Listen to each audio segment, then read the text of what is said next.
जागृत है। हमारे जितने भी तीर्थ स्थान है, जितने भी मठ मंदिर है, उनको हमने एक तीर्थ स्थान के बजाय जो है एक पर्यटक स्थल बना के रख दिया, एक सेल्फी पॉइंट बना के रख दिया। हम लोग धीरे धीरे धर्म से दूर होते गए और धीरे धीरे हमारा जो पतन है वो भी होता जा रहा है। बड़े सारे संत महात्मा, बड़े सारे हमारे संत प्रचारकों ने जो है बार बार हमें जगाने का प्रयास किया, परंतु हम लोग जागने के बजाय और सो रहे हैं। और कहते हैं ना कि पुराने समय में डायनासोर का नाम सुना होगा सभी ने।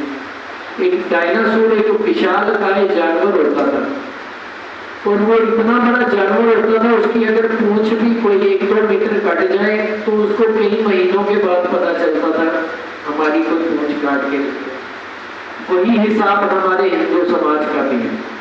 एक समय था काबुल, कतार, पाकिस्तान, अफगानिस्तान, सब जगह हमारी जो वहां पे सनातन धर्म का सिक्का चलता था, लेकिन हम लोग सोए रहे, चैन की नींद सोए रहे और दुश्मन हमारी जो है वो धीरे धीरे करके वो काट कर आज सिमट के भारत तक रह गई। अब भी नहीं चेतेंगे तो आने वाले समय में जो है वो आपको शरणार्थी शिविरों में जो है वो रहना पड़ेगा। ये बात मेरी नोट कर लीजिए। आने वाले 20 वर्ष तक अगर हम लोग नहीं चेते तो शरणार्थी शिविरों में, और फिर एक समय आएगा इतिहास में लिखा जाएगा कोई हिंदू भी कोई जाति, हिंदू भी कोई जाति थी जो भारतवर्ष में पाई जाती। जैसे डायनासोर को आज याद करते लुप्त हो गए, तो हिंदू भी लुप्त हो जाएंगे अगर आप लोग चेते ना, आप लोग संगठित ना हुए, आप लोग अगर सनातन धर्म के प्रति जागरूक ना हुए और अपने बच्चों को अगर आपने संस्कार ना दिए, सनातनी संस्कार ना दिए, उनको मंदिरों में लेके नहीं गए। आज क्योंकि मंदिर हमारे तो बहुत है, लेकिन गिरान पड़े, सोने पड़े, वहां पे शाम की आरती के लिए भी जो लोग नहीं मिलते, तो इलेक्ट्रॉनिक घंटी बजा के पुजारी जी को जो है वो आरती करनी। लानत है हम लोगों को। तो इसलिए थोड़ा चेतिए, थोड़ा जागिए। जहाँ जहाँ भी आपके अगल बगल में मंदिर है, कम से कम शाम की आरती में अपने बच्चों को लेकर जाइए। अगर आप चाहते हैं कि आने वाले समय में आपके बच्चे संस्कारवान हो, ऊर्जावान हो, तेजवान हो, आप लोगों को धर्म से जोड़ना पड़ेगा। एक पुराने समय की एक कथा सुनाता हूँ, उसके माध्यम से अपनी बात रखने का प्रयास करूंगा। पुराने समय में एक बरगद का पेड़ था, बड़ा ही बहुत विशालकाय पेड़, और उसमें बड़े सारे हंस रहते थे।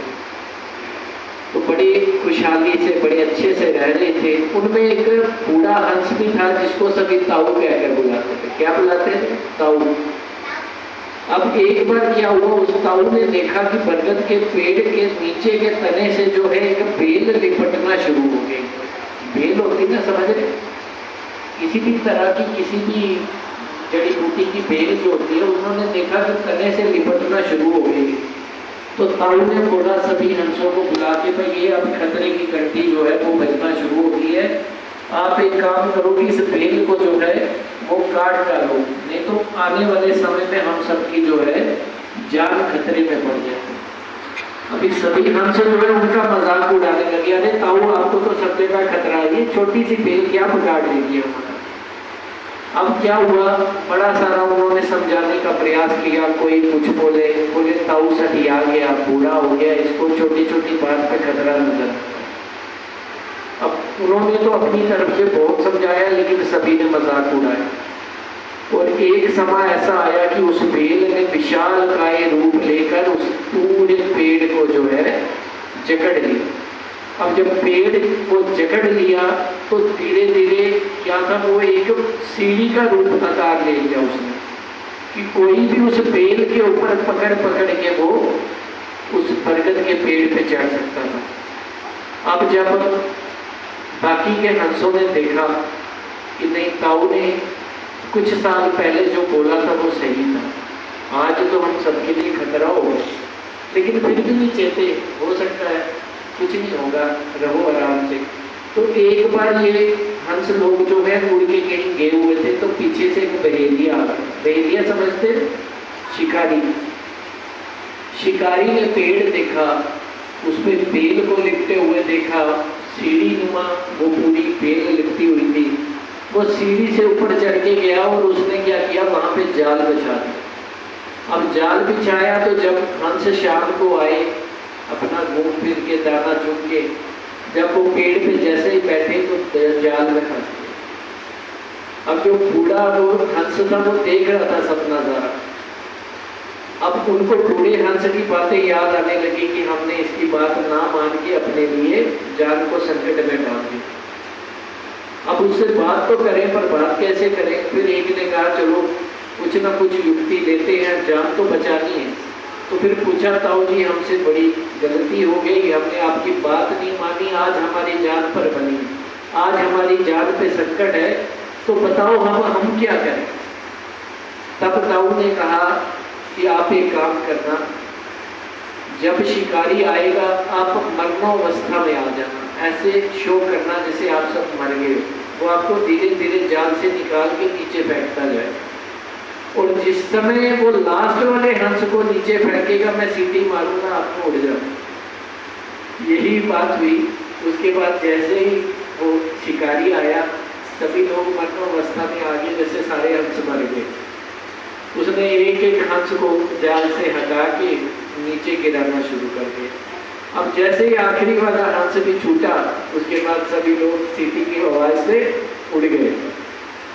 तो कहने का भाव ये होता है, जो हमारे घर में बड़े बुजुर्ग होते हैं, जो हमारे समाज में संत महात्मा होते हैं, ये लोग हमें बार बार चेताने के लिए आते हैं, बार बार जगाते हैं। कहते ना, एक भजन भी था, लाख जगाने वाले आए फिर भी ना जग पाए, हमें क्या हो गया।